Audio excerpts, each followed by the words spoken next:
Pembentangan kumpulan 13 bertajuk Etisma.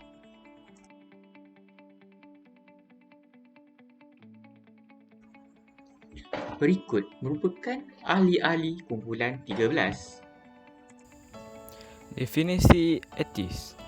Etis bermakna fahaman atau kepercayaan yang tidak mengakui kewujudan Tuhan.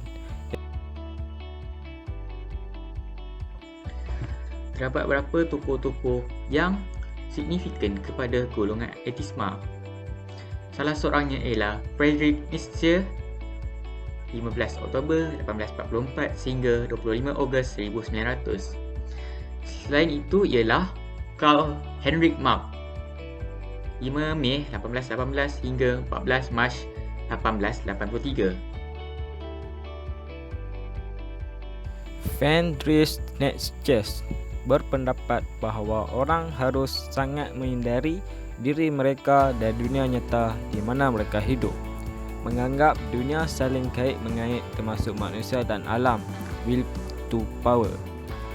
Karl Heinrich Marx mengatakan unsur Marxisme yang tidak beragama dan anti-ulama, Leninisme, ideologi negara rasmi Kesatuan Soviet berdasarkan pahaman dialektik materialis mengenai tempat manusia di alam. Etisme Marxis-Leninis mengemukakan bahawa agama adalah candu rakyat. Oleh itu, Marxisme-Leninisme menyokong etisme, bukannya kepercayaan agama. Ciri-ciri fahaman etis. Yang pertama, menolak secara mutlak wujudnya Tuhan atau segala yang bersifat ilahiyah. Yang kedua, menetapkan hujah bahawa tiada bukti wujudnya Tuhan dan kegagalan sains mengesahkannya sebagai asas kepada penolakan tersebut. Dan yang ketiga, meyakini bahawa hidup adalah satu proses di mana tiada ruang untuk menerima kewujudan Tuhan. Kumpulan menyokong faktor-faktor kemunculan etis. Yang pertama, perkembangan teknologi dan sains. Dengan adanya kuasa teknologi, manusia tidak lagi bergantung kepada kuasa gaib seperti Tuhan untuk menghadapi waktu genting dalam hidup. Pengetahuan dalam sains juga membolehkan manusia menjawab. Yang kedua, fahaman sosial progresif.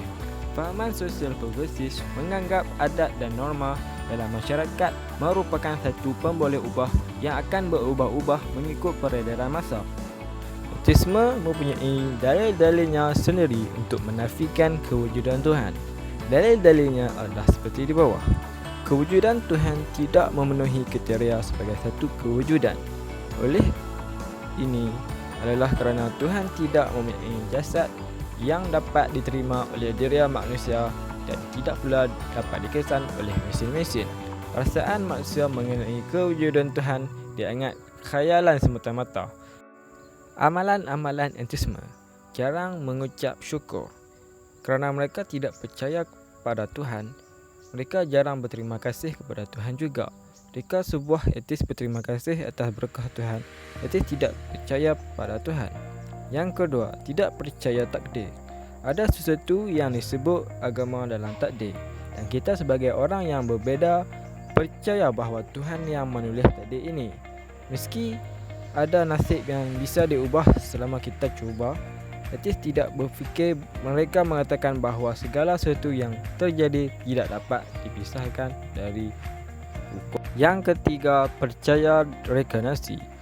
Meskipun etis tidak percaya pada Tuhan dan keahliannya, mereka percaya bahawa setelah kematian tidak hanya akan ada reinkarnasi makhluk hidup, tetapi bahawa seluruh alam semesta akan merasakannya juga. Yang keempat, tidak percaya roh. Etis tidak percaya pada keberadaan fikiran.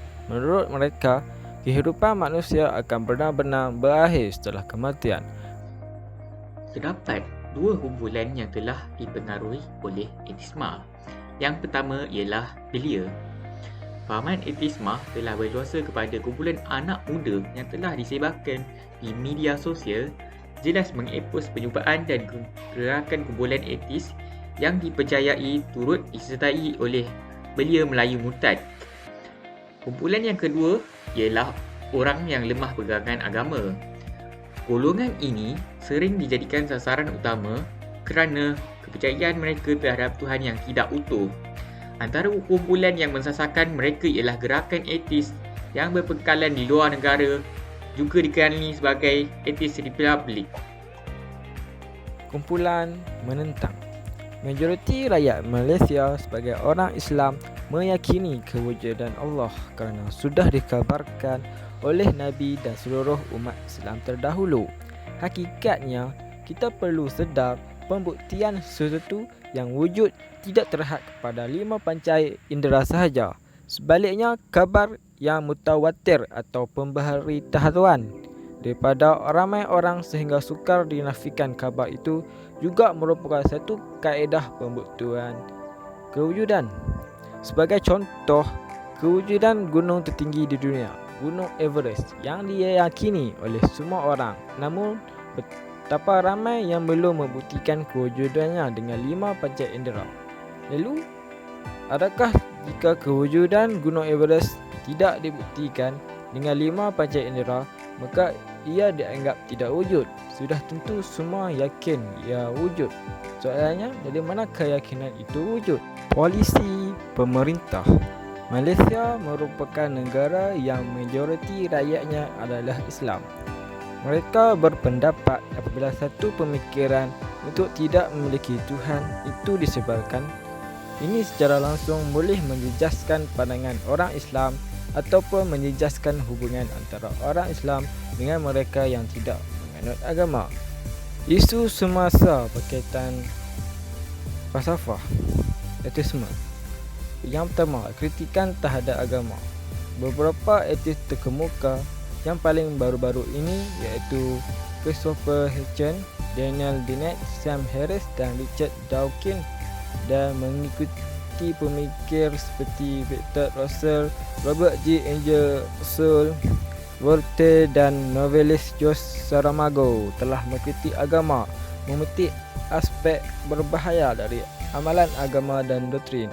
Yang kedua, negara yang mengamalkan etis. Negara seperti China dan Korea Utara mengamalkan etis walaupun mempunyai tradisi keagamaan yang mendalam. Tindakan kumpulan yang dipengaruhi falsafah. Yang pertama, belia. Sebahagian belia mengikuti arus atau trend anak muda di barat dengan status tidak beragama atau etis. Hal ini kerana sifat anak muda sememangnya suka kepada kebebasan tanpa sebarang kongkangan, termasuk bebas dalam soal agama dan kepercayaan. Yang kedua, orang yang lemah pegangan agama. Dengan perkembangan sains dan teknologi, mereka lebih mudah dipengaruhi kerana mereka boleh mendapat maklumat etis di media sosial. Impak aliran pemikiran falsafah etis. Individu dan keluarga berfikiran lebih terbuka dan cenderung untuk memberontak.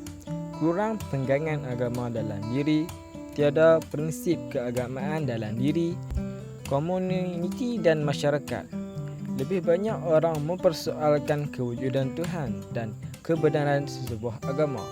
Etis memberikan mereka satu jalan untuk lebih memahami tentang agama dan sebagainya. Candangan penyelesaian. Falsafah pendidikan kebangsaan diwujudkan bertujuan bagi melahirkan insan yang seimbang melalui pendidikan yang ditetapkan. Pendidikan di Malaysia adalah salah satu usaha yang dibuat secara berterusan ke arah perkembangan potensi individu secara menyeluruh dan bersepadu untuk mewujudkan insan yang seimbang dan harmonis dalam pelbagai aspek seperti intelek, emosi dan jasmani berdasarkan kepercayaan dan kepatuhan kepada Tuhan. Kerajaan boleh mengambil inisiatif untuk membuat penyiasatan kepada mana-mana individu yang bertanggungjawab dalam menyebarkan ateisme di kalangan Malaysia. Selain itu, kerajaan boleh juga membuat pemantauan serius terhadap isu ateisme ini. Sebagai komuniti, kita boleh juga membanteras ateisme ini dengan menyebarkan tentang kesedaran dan keburukan ateisme di sosial media dan sebagainya.